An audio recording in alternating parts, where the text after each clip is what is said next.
자, 심판이 선포됐는데도 돌이키지 않으니까 이제 설교의 내용이 뭘로 바뀌냐? 화 있을진저로 바뀌고 있습니다. 그렇죠? 처음엔 들으라 했는데도 안 돌이키고 계속 그냥 가니까 어떻게 되느냐? 18절서부터는 화 있을진저로 시작이 되는 거예요. 자, 그래서 5장 18절에 보면 화 있을진저로 시작을 합니다. 특별히 이스라엘 백성들은 이렇게 하나님이 돌이키라 하는데도 안 돌이키면서도 자기네들은 여호와의 날이 되면 구원받을 줄로 생각하고 있는 거예요. 여호와의 날을 사모하고 있어요. 근데 이 여호와의 날은 사실 실제 이스라엘 백성들에게는 심판의 날이 될 건데 이거를 바보같이 자기네들은 구원의 날이라고 생각을 하고 있는 거예요. 그래서 아모스는 묻습니다. 너희들이 어째서 여호와의 날을 사모하느냐? 그날이 너희에게 좋은 날일 줄 아느냐? 그날은 너희에게 어두움이요 빛이 아니라 빛이 아니다. 좋은 날 아니다는 얘기죠. 그러면 아모스가 이렇게 전하는데 안 맞아서 그러니까 처음에 워낙에 그냥 그렇게 다 이렇게 잘했으니까. 자, 그러면서 19절서부터는 이제 무슨 얘기를 하느냐 하면은, 자, 그날은 어떻게 심판을 받게 되느냐? 사람이 사자를 피하다가 막 도망가다 보면, 아이고, 피했다. 이랬는데 거기에 누가 기다리고 있냐면 곰이 기다리고 있어. 그래서 곰을 만나서 걸음만 날 살리라 또 팍 집에 들어가서 숨을 하하하 쉬면서 아이고 살았다. 그러고서 힘들어가지고 벽에다 손을 쓱 댔는데 팔레스틴 집은 흙벽이거든. 그러니까 이 흙벽에서 뱀이 씩 나와가지고 뱀에게 또 물려. 그러니까 이게 뭐 뒤로 자빠져도 코가 깨진다라는 말 있죠. 바로 그렇게 되겠다 이 말이죠. 심판을 피할 수 없다는 거예요. 참 요런 표현들은 요거 아모스 그 농촌에서 자란 아모스 목자로서 경험이 있는 요런 아모스가 표현할 수 있는 표현들이죠. 자, 그러면서 아까 얘기했던 얘기들을 또 합니다. 21절에 보면 하나님께서는 너희의 절기를 미워한다. 멸시한다. 너희들이 막 하나님 앞에 성회를 해도 기뻐하지 않는다. 특별히 하나님 앞에 번제 소제 드려도 하나님 안 받는다. 화목제도 안 받는다. 그리고 너희들 찬양하는 거 입 닫았으면 좋겠다. 그리고 하나님이 진짜 원하시는 건 뭐냐? 아모스서 하면 사람들이 제일 많이 기억하는 말씀이 5장 24절이죠. 오직 공법을 물같이 정의를 하수같이 흘릴지로다. 이 얘기 많이 듣죠? 이게 아모스서 하면은 탁 떠오르는 얘기가 이 얘기예요. 공법을, 그 다음에 정의를. 그래서요, 이 8세기의 북이스라엘의 선지자 하면 누가 있냐면 첫 번째는 호세아가 있고요. 그 다음에 아모스가 있고요. 그리고 요나가 있어요. 그러니까 이 한 시대에 이렇게 한 북이스라엘 나라에 기라성 같은 선지자 3명을 보내는 경우가 그렇게 쉽지 않아요. 그런데 하나님이 왜 이렇게 한 시대에 여러 명의 선지자를 보내느냐? 거기엔 이유가 있어요. 또 이 8세기에 북방에는 이렇게 3명의 선지자가 있었지만 남방엔 또 누가 있냐면 이사야와 미가가 있어요. 같은 시대에. 그러니까는 그때 왕이 누구냐면 우시야 왕에서부터 히스기야 왕에 이르기까지 이사야와 미가가 있어요. 그러니까 이 동시대에 북쪽에는 호세아, 아모스, 그 다음에 요나, 남방에는 이사야, 미가, 이런 시대가 앞서거니 뒤서거니 하면서 선지자들이 막 뭉쳐 있어요. 그러니까 겉보기에는 8세기가 북이스라엘이나 남유다가 부흥하고 발전하는 것 같지만 영적으로는 썩었기 때문에 그래서 하나님이 이렇게 선지자를 많이 보내고 있는 거예요. 그런데 이 선지자들마다 조금 특색이 있어요. 그게 뭐냐면 아모스 같은 경우에는 그가 목자잖아요. 그러니까 뭐 귀족도 아니고 뭐 지배계층도 아니에요. 그러다 보니 이 아모스 같은 입장은 어떠냐면 이 농촌에 사는 평민들의 입장을 잘 아는 사람이야. 그래서 이 평민들 입장에서 이 지배계층 또는 귀족계층들에게 짓밟힌 당하고 착취당하는 거를 많이 체험을 했던 사람이거든요. 공의가 짓밟히고 정의가 짓밟히는 모습을 너무 많이 봐왔단 말이지. 그러다 보니까 자기가 아주 강하게 느끼고 체험했던 것들이 자연히 설교에 나오게 돼 있어요. 그러니까 아모스는 자기가 한을 품고 사는 게 뭐냐면 정의로운 사회, 공의로운 사회, 이거기 때문에 설교 속에 공의와 정의가 강조되고 있어요. 반대로 또 호세아 같은 경우는 어떠한 사람이냐? 이 사람은 사랑에 울고 웃은 사람이에요. 그러니까 이 부인을 고멜이라고 하는 여인을 사랑하지도 않는데 하나님이 결혼하라 그래가지고 결혼했잖아요. 그래가지고 이제 사랑하실 만해서 애도 낳고 했는데 애 낳을 때마다 이상한 이름 지으라 그러고, 그런 데다가 또 바람나서 나가면 또 찾아오라 그러고, 이래가지고 사랑의 그 배신, 이걸 아주 그냥 처절하게 느낀 사람이 호세아거든요. 그래서 이 호세아서에 보게 되면 뭐가 많이 강조되느냐 하면 사랑이 강조가 돼요. 사랑. 왜냐? 호세아는 이 사랑에 아주 뼈저린 경험이 있었기 때문에 그래요. 반대로 또 이사야 같은 경우에는 어떤 사람이냐? 같은 8세기인데요. 이사야는 나름대로 자기 스스로 생각할 때 괜찮다고 살아온 사람이었어요.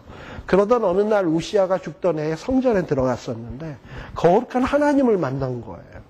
근데 거룩한 하나님을 눈으로 딱 보고 나니까 자기는 너무나 부정한 사람이야. 그래서 이 하나님의 이 거룩에 대해서 굉장히 충격을 받은 사람이에요. 그래서 이사야서에서 많이 강조돼서 나오는 말은 거룩이에요. 하나님의 거룩에 대해서 강조를 많이 해요.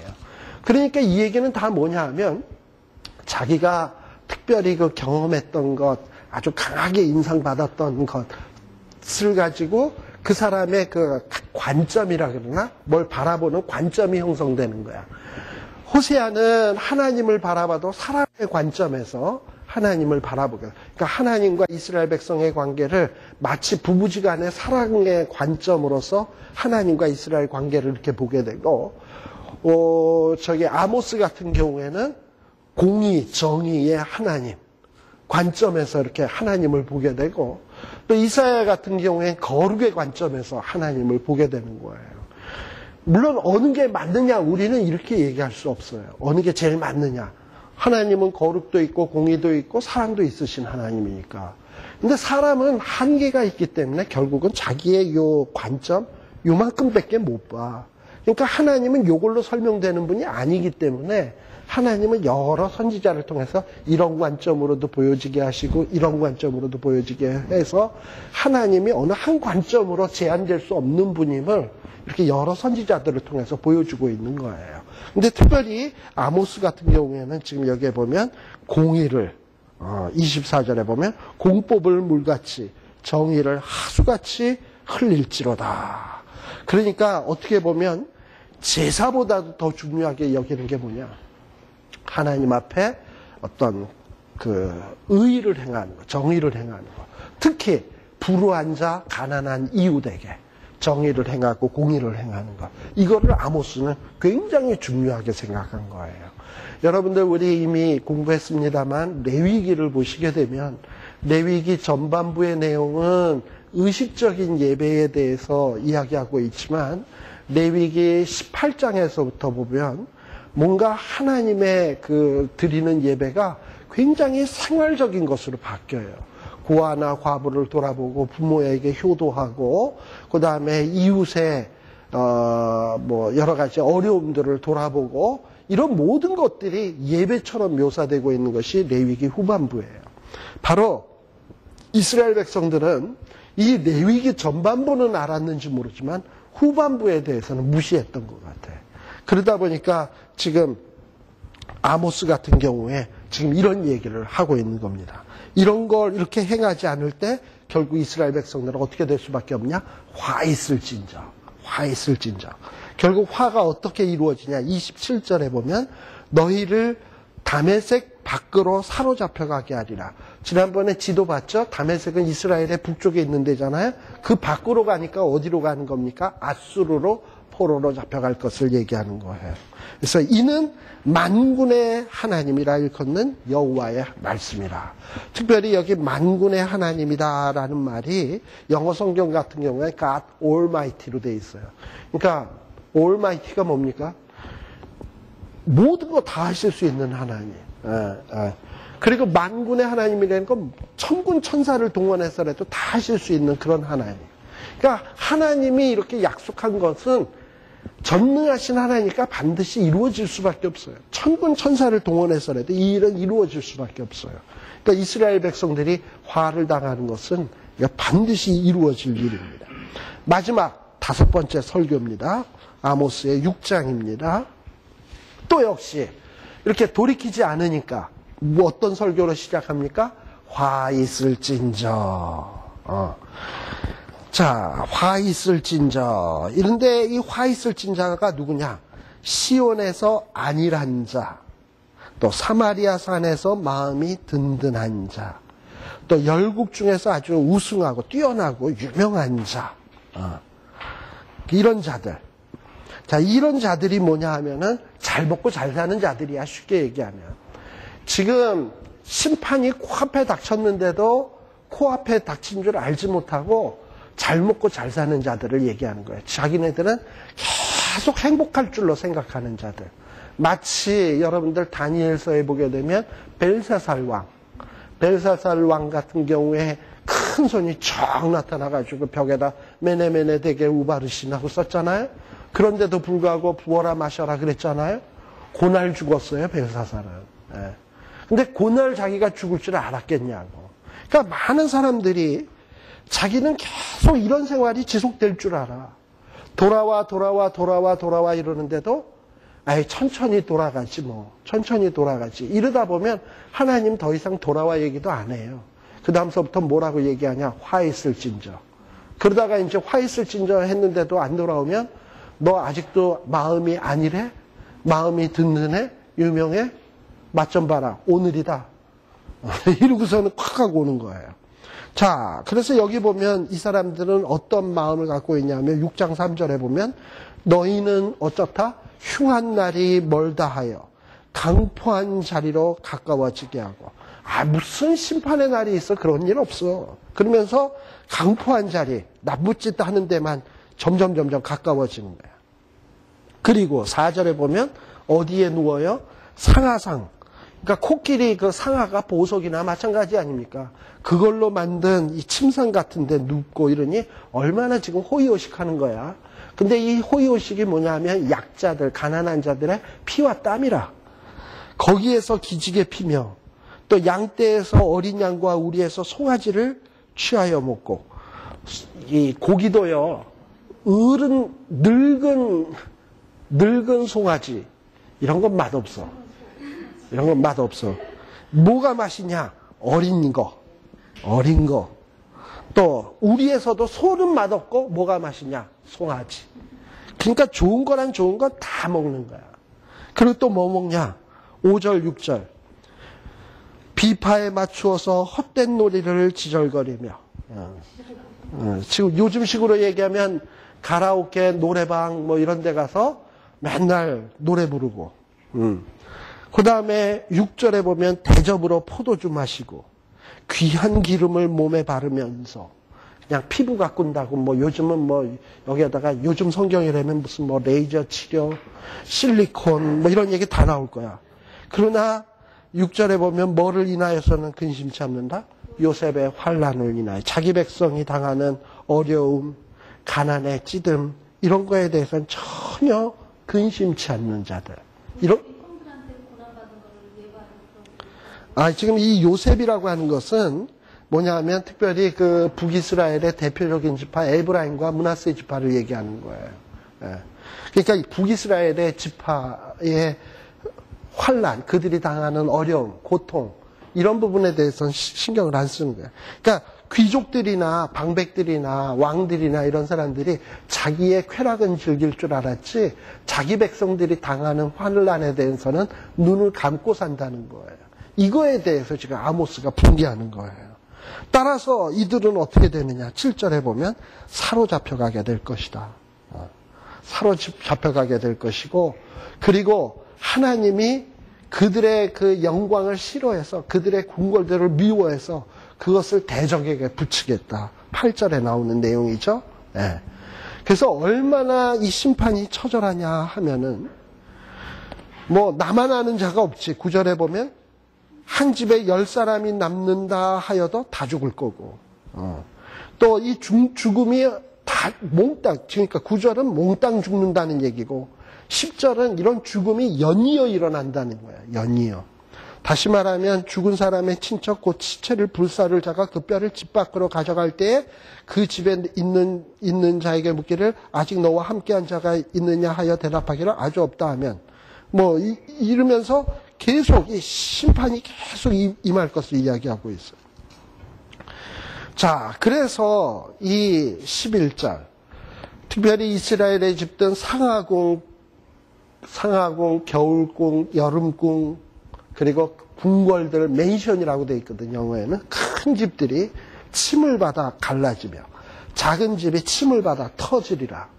자, 이거는 이제 곧 이루어질 거예요. 여러분들 아모스서 1장 2절에 보면 지진 전 2년 기억나시죠?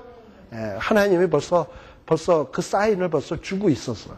그러니까 지진만 일어나면 벌써 이런 큰 집들이 뭐 이때 무슨 지진 공사가 뭐가 있겠어요. 그죠? 흔들렸다 그러면 그냥 와르르지. 그래서 집들이 막 무너지게 될 것을 벌써 예언을 하고 있어요.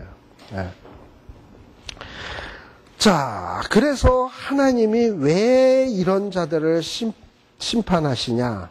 12절에도 나옵니다만은 너희는 공법을 쓸개로 변하며 정의의 열매를 인진으로 변한 것. 공의를 행하지 않고 공의와 정의를 완전히 자기네 유리한 쪽으로 사용하고 가난한 자 약자들에겐 도구로 사용하는 이런 자들을 하나님이 심판하시는데 어떻게 심판하느냐. 14절 가라사대 이스라엘 족속아 내가 누구를 일으켜요? 한 나라. 이사야서에서도 하나님이 몽둥이로 쓰시는 나라가 뭡니까?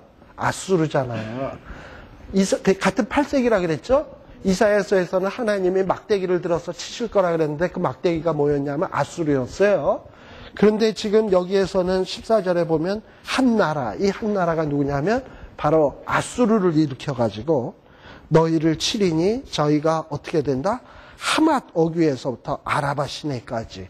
제가 아모스서 서론하면서 여로보암 왕 때 하맛 어귀에서부터 아라바까지 땅을 점령했다 그랬죠. 근데 그 점령한 모든 땅들이 이제 누구에게 학대를 당해? 아수르 군대에 의해서 학대를 당하게 된다는 거야. 하나님이 긍휼히 여겨서 이 정말 은혜로 주신 땅들을 그 은혜를 기억하고 사명 감당 못하면 결국 한 나라를 세워서 그곳에서 은혜가 아니라 학대받는 땅이 되게 하겠다 이 얘기죠. 이러면서 뭔가 이 북이스라엘에 심판받을 것을 아모스가 아주 처절하게 심판을 하는 겁니다. 자, 그러면서 7장서부터는 뭐가 나오느냐. 이제는 설교가 아니에요. 아모스의 설교는 이 6장까지로 끝나요. 그 다음에 이제 7장서부터는 아모스가 이 하나님 앞에 하나님이 환상을 보여주셔서 아모스가 보는 환상들이에요. 근데 아마도 이 환상은 이스라엘 심판에 관한 것이니까 아모스가 기록을 한 것 같아요. 그래서 그게 7장에서부터 등장을 하는데 첫 번째 나오는 환상이 뭐였냐면 주께서 내게 보이신 것, 보이신이라 그랬죠. 이게 환상이라 그랬는데 뭐냐? 황충이에요. 예. 황충을 보게 되는데 왕이 풀을 벤 후 풀이 다시 움돋기 시작할 때에 하나님께서 황충을 지으시니 황충이가 확 와가지고 다 쓸어먹는 거야. 다시 말하면 북이스라엘 나라가 우미 돋기 시작할 때 여로보암 2세 때에 뭔가 좀 부흥이 들락말락 할 때 다시 범죄해가지고 아수르 군대로 쫄딱 망할 것을 얘기하는 거예요. 자, 이런 심판을 받을 거 생각을 하니까 지금 아모스가 너무 답답한 거야. 그래가지고 하나님 앞에 중보의 기도를 해요. 7장 2절. 여기에 보면 황충이 땅의 풀을 다 먹은지라. 이런 무시무시한 심판의 광경을 목도하니까 아모스가 마음이 아파서 견딜 수가 없어. 그래가지고 뭐라고 기도하냐면 내가 가로되 주 여호와여 청컨대 모아서서 사하소서. 북이스라엘 사람들의 죄를 용서해 주세요.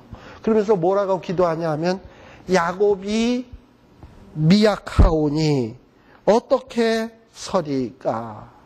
그러니까 야곱이 뭡니까? 야곱은 야곱의 12지파 아닙니까? 야곱의 그 자식들이 12지파로 형성되어 있는데 이 북이스라엘 사람들이 워낙에 약하니까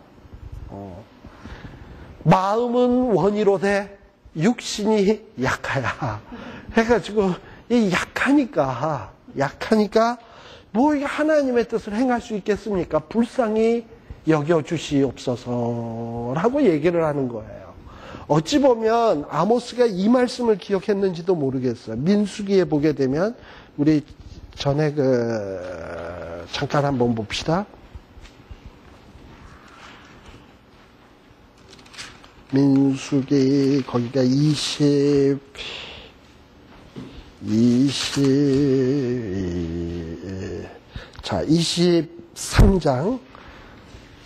21절 23장 19절서부터 한번 보세요. 하나님은 인생이 아니시니 시건치 않으시고 인자가 아니시니 후회가 없으시도다. 다시 말하면 하나님은 헛된 말을 하는 적이 없다는 얘기죠. 하나님은 반드시 헛된 말을 하지 않아요. 약속 지키셔요. 그런데 21절 다 같이 읽습니다. 시작. 여호와는 야곱의 허물을 보지 아니하시며 이스라엘의 패역을 보지 아니하시는도다. 여호와 그 하나님이 그와 함께 계시니 왕을 부르는 소리가 그 중에 있도다. 이 얘기가 무슨 얘기냐 하면 사실 이스라엘 백성은 하나님이 함께할 만한 조건을 갖춘 민족이 못 돼요. 늘 하나님의 말씀에 불순종했으니까. 그럼에도 불구하고 왜 하나님이 이스라엘 백성과 늘 함께 하시느냐? 아브라함에게 약속했거든. 여러분들 기억나시잖아요. 아브라함에게 한 약속은 첫 번째는 후손의 축복입니다. 하늘의 별과 같이 땅의 모래알같이 많게 해주겠다는 거. 두 번째 축복은 뭐냐면 땅 주시겠다는 겁니다. 동서남북을 바라봐라. 내가 보는 땅 주겠다. 네가 종과 횡으로 걸어봐라. 그 땅 다 주겠다. 그 얘기잖아요. 젖과 꿀이 흐르는 땅 주겠다. 땅 주겠다는 약속이었어요. 두 번째 약속은. 또 하나 세 번째 하나님이 아브라함에게 약속한 것이 뭐냐면 함께 하시겠다는 거였어요. 내가 어디로 가든지 너와 함께 하겠다는 거였어요. 따라서 이건 아브라함하고만 약속한 게 아니야. 아브라함의 그 후손과도 약속한 거예요. 근데 그 후손들이 하나님이 함께 할 만한 자들이냐? 그렇지 못해요. 근데 그럼에도 불구하고 함께하는 이유는 뭐냐면 하나님이 인생이 아니기 때문에 헛된 말을 하질 않아. 약속을 했으면 지켜야 되기 때문에 함께하는 거예요. 따라서 하나님은요. 야곱에게는 허물이 많고 패역이 많아요. 그런데 하나님은 야곱의 허물을 보고 패역을 보면 야곱하고 함께 안 하지. 근데 하나님은 야곱의 허물을 보고 내가 함께 할까 말까 이러는 분이 아니고 야곱의 아버지랑 맺었던 아브라함의 약속을 기억하고 함께하는 거야. 따라서 야곱의 허물은 안 봐. 야곱의 패역도 안 봐. 함께 하시는 거예요. 왜? 약속 때문에. 그러니까 아마도 지금 아모스는 야곱이 뭐하오니? 자, 야곱이 미약하다는 얘기 뭐야? 야곱에겐 허물도 많고 패역도 많다는 얘기잖아요. 하나님, 야곱은 허물도 많고 패역도 많아요. 미약해요. 그러니 어찌 스스로 설 수 있겠습니까? 그러니 이들의 어떤 미약함을 보지 마시고 하나님이 약속을 기억하시고 좀 어떻게 좀 용서 안 되겠습니까? 하고 지금 중보하고 있는 거예요. 아모스가요. 그랬더니 그런 중보의 약속을 딱 중보의 기도를 딱 들으시고 어떻게 합니까? 3절. 여호와께서 이에 대하여 뜻을 뭐하여? 돌이켜 가라사대 이것이 이루지 아니하리라. 넘기시죠. 용서하시죠. 예. 자, 그 다음에 두 번째 또 환상을 또 봐요. 4절에 보면 또 뭘 봤냐? 보이신 것이 이러하니라 해가지고 뭘 보았냐? 불로 징벌케 하시니. 그래서 불이 큰 바다를 삼키고 육지까지 먹으려 해요. 그랬더니 이게 너무나 무시무시해서 또 역시 5절에 보면 아모스가 중보하죠. 하나님 주 여호와여 청컨대 그치소서. 야곱이 뭐하오니? 미약하오니 어떻게 서리까? 이랬더니 또 하나님이 어떻게 하셔요? 뜻을 돌이켜 가라사대 이것도 이루지 아니하리라 라고 됐어요. 실질적으로 역사적으로 이스라엘 백성들이 망한 건 황충이 때문에 망했던 것도 아니야. 불 때문에 망한 것도 아니에요. 지금 여기서는 말하는 불은 뭐냐 하면 주 여호와의 불이니까 바다를 삼키고 육지까지 먹는 불이니까 이런 불을 난 적은 없잖아요. 이스라엘이 멸망할 때. 이 불은 아니라고. 근데 이 불이 일어나지 않은 이유는 뭐냐면 누구의 중보 때문에? 아모스의 중보가 있었어요. 자, 7절에도 또 이제 아모스는 또 심판의 환상을 또 봅니다. 자, 또 내게 보이신 것이 이러하니 무슨 환상을 봤냐면 다림줄을 봤어. 다림줄이 뭔지 아시죠? 그 목수들이 보면 말이죠.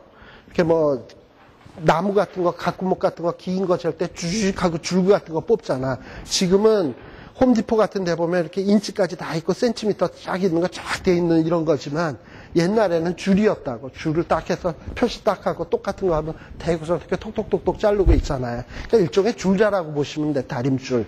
예? 이런 다림줄, 그러니까 목수들이 사용하는 이런 줄자 같은 걸 본 거야. 다림줄을 봤어요. 그랬더니 이 다림줄을 딱 보고서는 그 다림줄은 그러니까 결국 뭐냐면 이스라엘을 측량하는 거야. 그 죄가 어느 정도 됐는지. 그걸 본 거야. 그리고 이스라엘 가운데 이 다림줄을 피고선 드디어 너희들은 죄가 가득 찰 만큼 찼구나. 이제 심판이다. 그리고서는 뭐라고 하시냐 하면 다림줄을 내 백성 이스라엘 가운데 베풀고 8절 뒷부분 다시는 용서치 않겠다. 하나님이 이제는 뭐라 그러냐면 다시는 용서치 않겠다. 처음에는 황충이 불은 하나님이 아모스가 중보하니까 봐줬어요. 그거는 그 재앙 안 내리겠다고. 그랬는데 다림줄을 보고서는 이제 용서치 않겠다 이러니까는 이제 아모스도 할 말이 없지. 이제 2번이나 용서받았는데. 그러니까 이제 입 다물고 가만히 있는 거야. 그래가지고 결국은 어떻게 되냐? 이삭의 산당들이 황폐되며 이스라엘 성소들이 회파될 것이며 내가 일어나 칼로 여호와의 집을 치리라. 이 심판은 그대로 이루어지죠. 그러니까 첫 번째, 두 번째 환상의 재앙은 안 이루어졌어도 이건 그대로 이루어지는 거야. 왜냐? 아모스에 더 이상 중보가 없어요.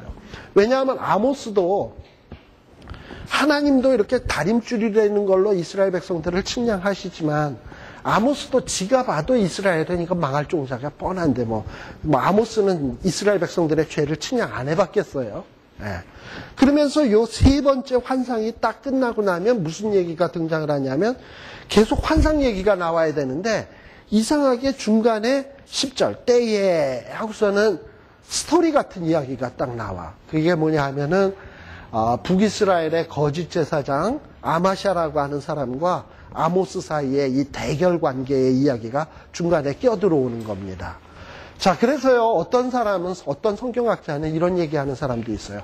환상이 나오면 환상에 쭈르니 계속 갈 것이지, 왜 중간에 갑자기 이상한 얘기가 껴들어오냐?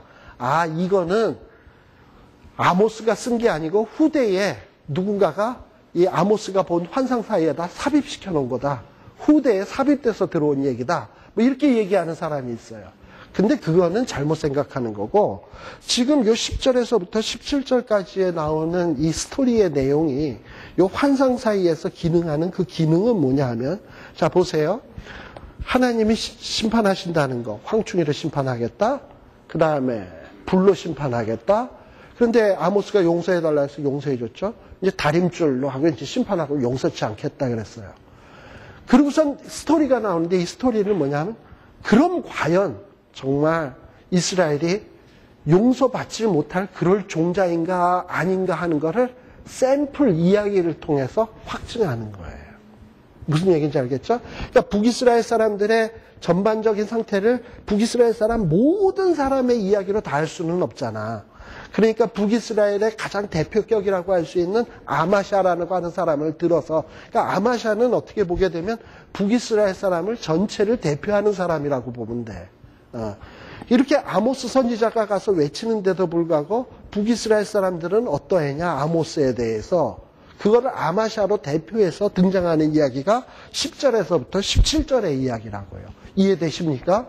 그러면 이 아마샤가 무슨 얘기를 합니까?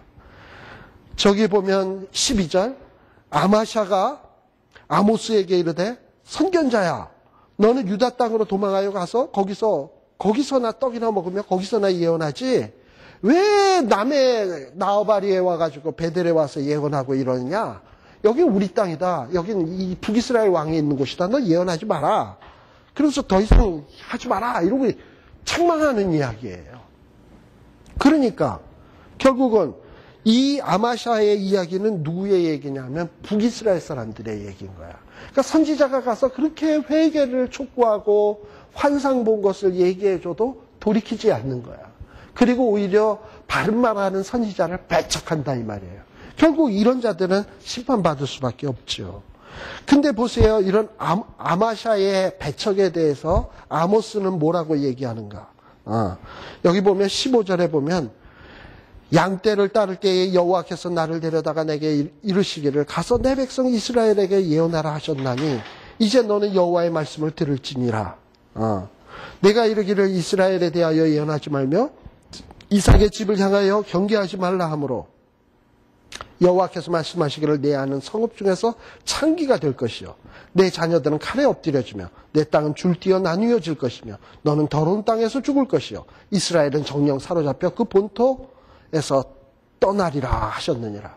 아마샤의 아주 비참한 최후를 얘기하는 건데 결국 이 아마샤의 최후는 누구의 최후냐? 북이스라엘 사람의 최후인 거예요. 그러니까 북이스라엘은 이런 심판을 받을 수밖에 없다라는 겁니다. 아모스는 뭐라고 얘기합니까? 내가 예언하는 건 네가 하라 말라 해서 하고 안 하고가 아니다. 하나님이 내게 말씀을 주셔서 예언하라 그랬으면 나는 하는 거다. 이게 선지자인 거예요. 선지자는요, 듣는 사람들이 뭐 어쩌니 저쩌니 한다고 해서 거기에 그 사람들의 그 취향, 입맛, 그 사람들의 그 마음에 맞출 필요 없어요. 하나님이 주시는 말씀대로 담대하게 외치면 돼요. 네. 바로 이게 선지자예요. 자, 그러니 이 선지자가 볼 때는 북이스라엘은 멸망해야 마땅해. 그래서 지금 멸망을 선포하는 거예요. 자, 그러면서 이제 더 이상 이 아모스가 보는 환상 속에서는 하나님이 용서하신다라는 얘기가 안 나와요. 8장에 보면 또다시 환상이 보입니다. 환상이 보이는데 뭐가 보이느냐 하면 여름 실과 환상이 보입니다. 여름 실과. 특별히 여기 이 여름 실과라는 말 있잖아요. 실과라는 말이 케이츠라는 말이고 그 다음에 거기 그 2절 중간에 보면 여호와께서 내게 이르시되 내 백성 이스라엘의 끝이 이르렀은즉 이 말은 캐츠라는 말이에요. 케이츠, 캐츠. 발음이 비슷하죠? 케이츠, 캐츠. 자, 그러면 내가 이걸 히브리어로 얘기를 해볼게요. 내가 가로되, 내가 무엇을 보느냐? 내가 가로되 케이츠 한 강줄이니이다. 그랬더니 하매 여호와께서 내게 이르시되 내 백성 이스라엘에 캐치가 이르렀은즉. 자, 뭐 하는 것 같아요? 이런 걸 워드플레이라고 얘기를 하는 거예요. 그러니까 하나님이 그러니까 비슷한 소리, 동음 이의어라는 말 아십니까? 소리는 같은데 뜻은 달라. 그러니까 같은 말로서 얘기를 하는 거예요. 그래가지고 우리가 보통 그런 거 많이 있잖아. 이 하면은 이빨도 이지만 머리에 허옇게 있는 기어다니는 이도 있고. 그래서 뜻은 다르지만 발음은 같은 거. 그래가지고 네가 지금 뭐가 보이냐? 케이츠가 보입니다. 여름 실과가 보입니다. 그랬더니 그래? 이제 이스라엘 백성들에게 케이츠가 올 거야. 끝이 올 거야. 하나님이 얘기하는 거예요. 그러니까 여름 실과 광주리는 그 실과 광주리가 의미하는 게 아니라 끝을 보여주기 위해서 아모스의 마음속에 이스라엘의 끝이 이르렀다는 걸 강조하기 위해서 발음 비슷한 게 발음할 수 있는 광주리를 보여주시고 끝이 이르렀다 하기 위한 용법이었어요. 그래서 하나님이 이스라엘은 이제 끝났다. 더 이상 소망 없다. 라는 걸 환상으로 보여주는 거예요. 여름실과 광주리로. 그래서 어떻게 끝나냐? 3절에 보면 궁전의 노래가 애곡으로 변할 것이고 시체가 많아서 사람이 잠잠히 처체에 내어버리리라. 이렇게 될 거라는 거예요. 무서운 얘기죠. 자, 이렇게 되게 된 이유는 뭐냐? 아모스는 거듭 강조합니다. 자, 왜 북이스라엘이 이렇게 망할 수밖에 없느냐? 공의와 정의를 땅에 때렸기 때문에 그래요. 특별히 4절에 보면 북이스라엘 사람들은 잘 사는 사람들이 어떻게 살았냐. 궁핍한 자를 삼키고 땅에 가난한 자들을 많게 하고, 그리고 심지어는 5절에 보면 월삭이 언제나 지나서 우리로 곡식을 팔게 하며 안식일에 언제나 지나서 우리의 밀을 내게 하고. 자기의 집에 품꾼이 많은 사람들은 어느 날이 제일 싫으냐? 노는 날이 제일 싫어. 왜냐하면 자기 그 인플로이가 많은데 놀아봐. 얼마나 이게 월급은 줘야 되고 노는 꼴을 못 보지. 그러니까 이 집안에 있는 사람은, 이 집주인은 그 밑에 그 품삯 주는 사람들을 볼 때 안식일이 제일 싫어. 이날은 그냥 얘네들은 핑핑 놀면서 그냥 그러니까 안식일이 시계만 보면서 이놈의 안식일이 언제 지나가나 그래야 또 부려먹지. 이것만 카운트하고 있는 거예요. 이게 북이스라엘 사람들의 심보야. 그리고 그 다음에 또 에바를 작게 하여 세계를 크게 하고. 이건 뭐냐면 에바는 그 옛날에 우리 그 쌀집에 가보면 쌀 풀 때 보면 이렇게 네만한 그 대박이라는 거 있잖아요. 그런 걸 얘기하면 돼. 그러니까 무슨 곡식 같은 걸 툭 풀면 돈을 많이 벌려면 대박을 크게 해야 되겠습니까? 작게 해야 되겠습니까? 작게 해야지. 그렇게 한다는 거예요. 세계는 뭐냐? 또 여기 이렇게 추위에 보면 고기를 여기 달고 여기에다 납덩어리 하잖아요. 이걸 크게 하면 고기가 조금나도 그거 되잖아. 세계는 크게 하고 에바는 작게 하고. 그러니까 전형적인 이런 수법이 요즘 시대에만 있는 게 아니야. 뭐 소에다가 물 집어넣고 물소 뭐 이런 게 있는 게 아니라 이 시대에도 있었어요. 에바 작게 하고 세계는 크게 하고 거짓 저울로 속이고 이런 짓거리들. 그 다음에 은으로 가난한 자를 사고, 인신매매죠. 신발 한 켤레로 궁핍한 자를 사며, 그러니까 사람을 돈으로 팔아먹고 이러는 거. 결국 이런 자들을 하나님이 심판하는데, 이로 인해서 하나님이 심판의 전조로서 뭘 보여줄 거냐 하면 8절. 기억나시죠? 이로 인하여 뭐가 떨어? 땅이 떨고 그 가운데 모든 거민이 애통하고 온 땅이 하수에 넘침같이 솟아오르며 애굽 강이 강같이 뛰놀다가 나자. 얼마 지나면 이 설교 끝나고 난 다음에 2년 안에 벌어질 일들이잖아, 이런 거. 예. 그리고서는 더 나아가서는 아수르 군대가 쳐들어와서 10절에 보면 너희의 절기를 애통으로 바꿀 거고 너희의 노래를 애곡으로 변할 거고 모든 사람으로 굵은 배로 허리에 동이게 하고, 그래가지고 하나님이 심판하시겠다는 거예요. 자, 근데 이 심판이 나라가 망하는 것도 안타까운 일이지만 이 아모스가 보는 가장 심각한 심판은 뭐냐 하면, 결국 이스라엘이 망해서 아수르로 잡혀가면 물론 육체적으로 고생하는 것도 고생이지만 더 안타까운 것은 그곳에 가서 하나님 앞에 예배드리고 말씀 공부할 수 있는 기회가 없어진다는 거예요. 그걸 가장 심각한 심판으로 봤어요. 그래서 11절에 보면 진짜 기근은 뭐냐? 기근은 양식이 없어 줄인 게 아니다. 물이 없어 가람도 아니다. 무슨 기간이다? 여호와의 말씀을 듣지 못하는 기간이다. 다시 말하면 이스라엘 백성들이 포로로 잡혀가게 되면 더 이상 지금처럼 자유롭게 말씀 들을 수 있고 하나님 앞에 예배할 수 있고 성경 공부할 수 있고 이런 기회들이 없어지게 돼. 그때는 젊은 남녀가 말씀을 들으려고 비틀거리며 동서사방으로 왔다 갔다 하여도 말씀을 얻지 못하는 그런 날들이 오게 된다는 거예요. 그러니까 참 우리는 복된 거예요. 그래도 지금 이렇게 말씀을 공부하고 있다는 게 얼마나 귀한 일입니까? 그러나 이 일이 항상 이루어질 거라고 생각해서는 안 돼요. 언젠가는 말씀의 기갈의 때도 있어요. 그때 그 기회 때 내가 열심히 할 걸 해도 버스 떠나서 이제 안 돌아와. 그 다음에 마지막 환상이에요. 제가 시간이 다 됐는데도 하는 걸 아모스서 끝내려고 그래요.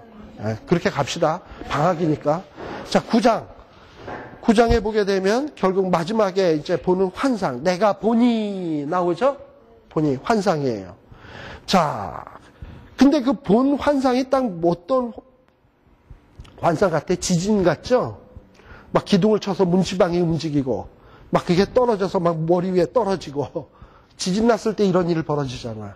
그래서 지진 나면 어디로 들어가라고? 위에서 뭐가 떨어지니까. 책상 밑에. 왜 책상 밑에 들어가냐? 이게 머리를 다치지 말라고 그러는 거예요. 네. 자, 그래서 일단 이런 지진은 2년 뒤에 당장 이루어질 일들이야. 그리고 하나님이 심판하는데, 그래가지고도 이 지진에도 살아남으면 뭘로 살육할 거다? 이제는 칼로 살육할 거다. 아수르 군대에 칼로 살육할 거고, 그 중에 하나도 도망하지 못하리라. 그리고 하나님이 심판하는데 이 심판을 피하기 위해서 이리저리 도망하면 음부로 들어갈지라도 하나님이 어떻게 한다? 끄집어낸다. 하늘로 올라갈지라도 끌어내리겠다. 갈매산 꼭대기에 숨을지라도 찾아낼 것이다. 바다 밑에 숨을지라도 뱀을 명하여 물게 할 거다. 그러니 이거 하나님의 심판을 피할 수 있다 없다? 없다. 하나님이 작정하신 심판은 피할 수가 없어요. 그래서 4절에 보면, 끝부분에 보면, 내가 저희에게 주목하여, 하나님 조금 화내려야지 딱 주목했으면 그 화는 내릴 수밖에 없어요. 그들에겐 더 이상 복은 안 내리겠다는 거예요. 그리고 또 5절에 보면, 주 만군의 여호와는 땅을 만져 녹게 하사. 아마도 지진이 있었을 때 이게 보통 지진이 아니었던 것 같아. 이 지진 전 2년하고 나오는 거 보면 그냥 단순히 땅만 흔들리는 게 아니라 제 생각에는 무슨 화산 폭발 같은 것도 있지 않았을까 싶어요. 그러다 보니 땅을 만져 녹게 하사, 뭐 이런 말도 나오지. 그죠? 그리고 또 온 땅으로 하수에 넘침같이 솟아오르고 애국강같이 막 낮아지고 막 이런 얘기들이 나오지. 자, 이런 얘기가 나오는 것도 왜 그러느냐? 이 당시 이스라엘 사람들은 자연을 주관하는 게 바알이라고 생각을 했거든. 아니라 이거예요. 이런 일 하나님이 하신다 이거예요. 그러니 이런 하나님은 피할 수가 없다는 얘기입니다. 자, 그러면서 하나님이 7절부터 보게 되면 이런 얘기를 합니다. 이스라엘 자손들아, 너희는 내게 구수족속 같지 아니하냐? 내가 이스라엘을 애굽 땅에서 블레셋 사람을 갑돌에서 아람 사람을 길에서 올라오게 하지 아니하였느냐. 하나님은요, 사실 이스라엘 백성만 관심 갖는 것은 아닙니다. 여기에 보면 블레셋 사람도 갑돌에서 올라오게 했다. 아람 사람도 길에서 올라오게 했다. 다른 민족에 대해서도 다 이렇게 하나님이 그들을 인도하시고 이끌어 주시고 땅을 주시고 그랬어요. 하물며 이스라엘 백성들은 더 특별한 은혜를 베푸셨어요. 그런데 이스라엘 백성들은 그런 하나님의 은혜를 기억하지 아니하고 하나님 앞에 범죄했다 이 말이지. 그게 8절이에요. 보라, 주 여호와가 내가 범죄한 나라에 주목하여 지몬에서 멸하겠다. 근데 한 가지 여기 이제 은혜로운 말씀이 나옵니다. 멸하는데 다 멸하지는 않겠다. 우리 아모스서 전반부에서 귀조가 비단망석 기억나십니까? 예. 목자가 두 넓적다리와 귀조각을 건져낸 같이 건져낼 자가 있다 그랬잖아요. 지금 여기에서도 보면 하나님이 온전히 다 멸하지는 않겠다. 그러니까 결국은 남는 자가 있다는 얘기죠. 그 남는 자가 어떤 자냐? 9절에 보면 곡식을 채질함같이, 여러분들 그 키에다가 곡식 놓고 이렇게 툭툭 치면은 쭉정이는 날아가고 알곡만 남잖아. 그래서 이스라엘 백성들은 아수르라고 하는 이 채를 가지고 이스라엘 백성들에게 환란의 바람을 막 불게 해가지고 결국은 쭉정이는 다 날아가고 뭐만 남기겠다는 얘기냐면 알맹이만 남기겠다는 거예요. 그래서 그 알갱이는, 하나님이 택하신 알갱이는 한 알도 땅에 떨어뜨리지 않고 남기겠다는 거야. 그러나 어떤 이 알갱이가 아닌 쭉정이 같은 자다. 우리에게는 화가 아니매. 우리에게는 하나님의 재앙이 임할 수가 없어. 이랬던 자들, 쭉정이 같은 자들은 다 칼에 망해.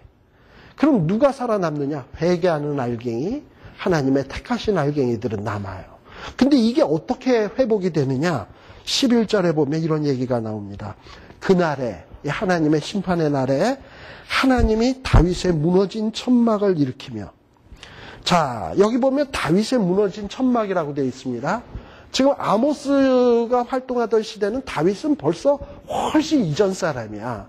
근데 다윗의 무너진 천막을 일으킨다는 얘기가 무슨 얘기겠어요? 솔로몬의 성전 아직 무너지진 않았어요. 근데 다윗의 무너진 천막, 아마 아수르나 바벨론에 의해서 무너지게 되죠. 근데 그 무너진 천막을 다시 일으킨다. 다윗의 후손 예수 그리스도를 통해서 뭔가 하나님의 새로운 회복이 이루어질 거라는 거예요. 그러니까 벌써 여기서 11절에 나오는 다윗의 무너진 천막을 일으키는 것은 진정한 회복은 누굴 통해서 이루어질 것을 예언하는 거냐면 메시아 예수 그리스도를 통해서 이루어질 것을 예언하는 거예요. 그리고 무너진 천막을 일으키며 그 틈을 막으며 퇴락한 것을 일으켜서 옛적과 같이 세워주시겠다. 그리고 그때가 되면 이 다윗의 무너진 천막이 세워지면, 다시 말하면 예수 그리스도가 오게 되면 이제는 이스라엘 백성만 구원받는 게 아니야. 누구도 구원받느냐 하면 12절에 보면 에돔의 남은 자. 에돔은 이방인이죠. 이방인 가운데도 남은 자가 있어요. 그 다음에 내 이름으로 일컫는 만국 백성들 가운데도 알맹이가 있어요. 이런 자들이 기업을 얻게 돼요. 바로 우리도 이 안에 포함된 자들 아니겠습니까? 그러니까 하나님의 영적인 다윗 왕국은 누굴 통해서 이루어질 거냐면 예수 그리스도를 통해서 이루어질 것을 지금 보여주고 있는 거예요. 그래서 우리는 구약 성경이 뭐라고 얘기합니까? 그리스도께로 인도하는 몽학 선생이라 그러잖아. 그래서 이 아모스서를 읽는 사람들은 우리는 멸망하는구나. 그러다가 회복이 있어. 근데 누굴 통해서? 다윗의 무너진 천막을 세우는 자, 그분을 통해서. 그분이 누구야? 예수 그리스도요? 우리의 회복은, 우리의 소망은 예수밖에 없구나. 하고서 예수를 바라보게 만드는 거예요. 그래서 선지서를 제대로 이해하는 사람은 선지서를 보다 보면 자기의 죄를 깨닫고 결국 누굴 바라보게 돼 있냐면 예수 그리스도를 바라보게 돼 있어요. 그래서 아모스도 벌써 이 예언을 통해서 북이스라엘 사람들에게 심판을 예언하면서 결국 궁극적으로 그 시선을 누구에게 이끌고 있냐. 너희 힘으로는 안 된다. 하나님이 무너졌던 다윗의 천막을 세워주셔야 되고 또 거기에서 남겨주셔야 되고 그래야 회복이 된다는 것을 보여주게 됩니다. 바로 이런 메시아를 통해서 이루어질 회복된 나라에 대해서 짤막하게 13절, 14절에서부터 쭉 얘기를 합니다. 그때가 되게 되면 바로 이 회복의 날이죠. 회복의 날이 이르게 되면 밭 가는 자가 곡식 빼는 자의 뒤를 잇고 포도 밟는 자가 씨 뿌리는 자의 뒤를 이으며, 그러니까 계속 일거리가 있는 거지. 그리고 산들은 포도주를 흘리고 산들은 완전히 그냥 기름이 자를 흐르는 거야. 그리고 사로잡힌 것을 돌이키고 황무한 성읍이 건축되고 포도원들 다시 심겨지고 포도주 마시고 아주 회복이 된다는 걸 얘기를 하고 있어요. 그래서 아모스서 마지막 부분에는 다시금 하나님이 그들을 본토에 심고 다시는 뽑히지 않을 영원한 하나님의 나라가 이루어질 것을 선언함으로써 아모스서를 맺고 있는 겁니다. 그러니까 북이스라엘 사람들에게 아모스가 가서 결국 증거한 내용은 뭐냐? 장차 오실 메시아에 대해서 선언한 거예요. 네.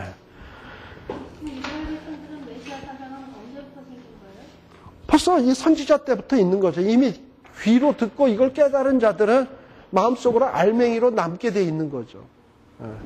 그러니까 그런 알맹이가 누구냐 하면 다니엘이에요. 사드락, 메삭, 아벳느고예요. 이런 자들도 이런 설교 말씀들을 들었을 거 아니에요. 그러고선 포로로 잡혀가서도 우리가 이게 끝이 아니다.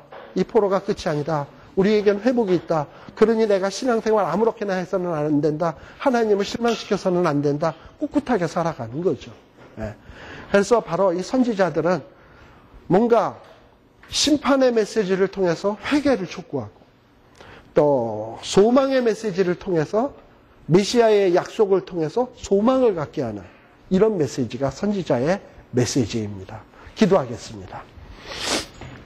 하나님 아버지 감사합니다. 정말 짧은 시간 안에 우리들이 아모스서를 대략 한번 훑어보았습니다. 하나님 아버지, 야곱의 허물을 보지 않으시며 야곱의 패역을 보지 아니하시는 하나님, 실로 우리는 정말 미약함에 하나님 앞에 어찌 설 수 있겠습니까? 하나님 아버지, 우리를 긍휼히 여겨주시고 우리가 회복될 수 있는 방법은 오로지 다윗의 무너진 천막을 세우신 예수 그리스도로 말미암아 회복될 수 있사오니 주께 붙는 주님만을 의지하는 이러한 저희들 되게 하여 주시고 정말 주님을 믿는 백성답게 이 땅 위에서 정말 공의를 행하며 정의를 행하며 이 땅 위에 하나님의 나라를 임하는 일에 이바지하는 귀한 하나님의 아들, 딸들로 살아가게 하여 주시옵소서. 예수님 이름으로 기도드리옵나이다. 아멘. 끝부분에 가서 제가 막 그냥 허리하게 가서 죄송합니다. 어쨌든 오늘 이렇게 하고요. 방학하고 우리가 9월 첫 주일에 다시 만나는 걸로 하겠습니다. 감사합니다. 네.